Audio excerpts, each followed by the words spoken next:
bekerja sama dengan para penduduk untuk mengusir para penjajah. Benar tidak? Kita beri tepuk tangan ke Davina.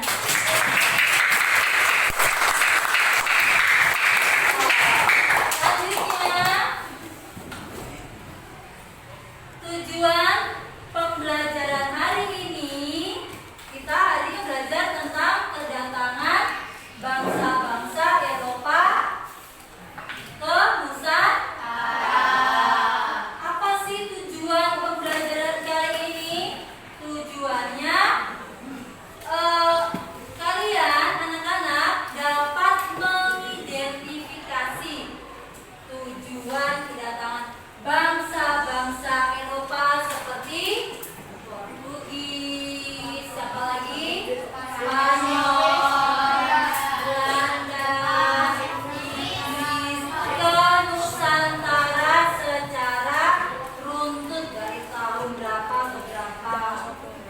Selanjutnya, anak-anak dapat menganalisis apa sih motif kedatangan mereka ke Indonesia.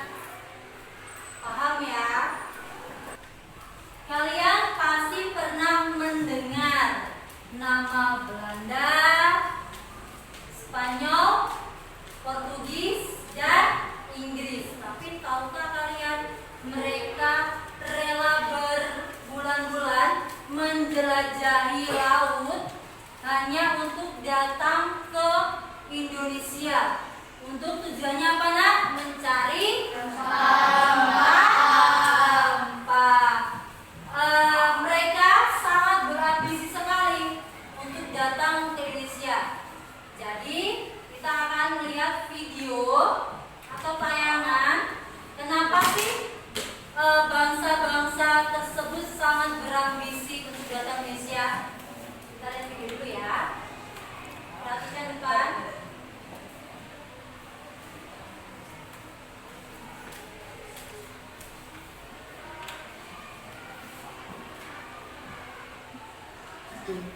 Di video bertema sejarah ini, aku akan membahas tentang kedatangan bangsa-bangsa Eropa di Indonesia. Dimulai pada tahun 1500-an, Indonesia. Perhatikan ya, karena nanti akan ada di LKPD-nya nanti. Harus perhatikan.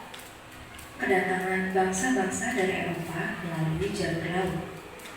Mereka yang pernah datang dan menduduki Indonesia diantaranya Portugis, Spanyol, Inggris, dan Belanda. Tapi jauh sebelum itu, ada banyak hal yang melatar belakangi kenapa bangsa-bangsa Eropa datang ke Indonesia. Yang pertama, adanya perkembangan ilmu pengetahuan dan teknologi. Pada masa Renaissance, ilmu pengetahuan dan teknologi berkembang pesat.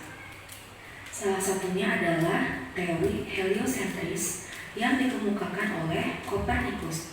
Teori heliosentris menyatakan bahwa bumi dan planet-planet mengelilingi matahari, dan bumi itu tidak datar melainkan bulan. Yang kedua, adanya revolusi industri, di mana penemuan mesin uang untuk kapal memudahkan bangsa Eropa melakukan perjalanan. Yang ketiga, Konstantinopel sebagai ibu kota. Tadi sebelum berangkat ke Nusantara, Portugis dan Spanyol membuat perjanjian apa, nak? Tordesillas, yang dimana bangsa Portugis wilayah utara timur dan Spanyol utara barat. Lanjut ya. Ternate pun mengizinkan Portugis untuk membangun sebuah benteng bernama Benteng Sao Paulo. Sedangkan Spanyol memulai ekspedisinya pada tahun 1492 ke arah barat. Kemudian mereka sampai di Filipina pada tahun 1521.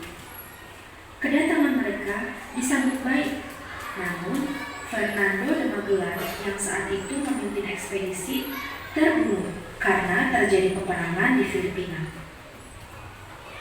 Mereka pun memutuskan untuk melanjutkan perjalanan dan sampailah mereka di Maluku, tepatnya di Tidore.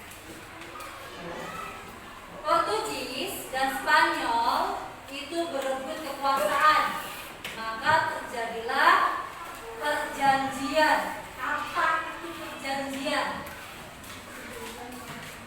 Perjanjiannya yang pertama kan sebelum berangkat di Nusantara, Portugis dan Spanyol membuat perjanjian. Apa yang pertama?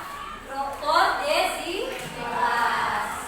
Nah, tadi bangsa pertama yang datang ke Indonesia bangsa apa? Portugis. Portugis pertama kali mendarat di wilayah Maluku. Wilayah Maluku. Yang kedua, Spanyol mendarat di Tidore.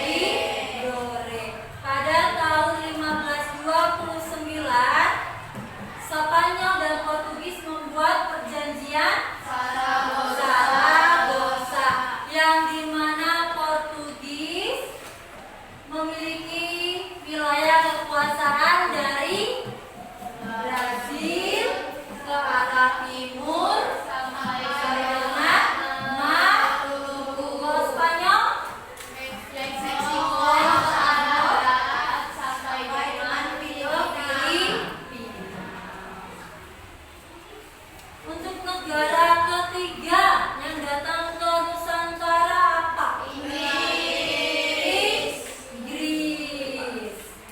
Inggris sebelum datang ke Indonesia, mereka mendarat dulu di Banten. Sebelum ke Nusantara, ke India, dan membuat apa? Perusahaan EIC. Bangsa Eropa yang keempat yang datang ke Nusantara, Belanda mendarat di mana, Nak? Di Banten. Belanda pertama kali mendarat ke Banten pada tahun berapa tadi? 1596. Tapi tidak disambut baik oleh Banten, diusir oleh Banten. Jadi mereka pergi lagi dan datang kedua kalinya pada tahun 1598.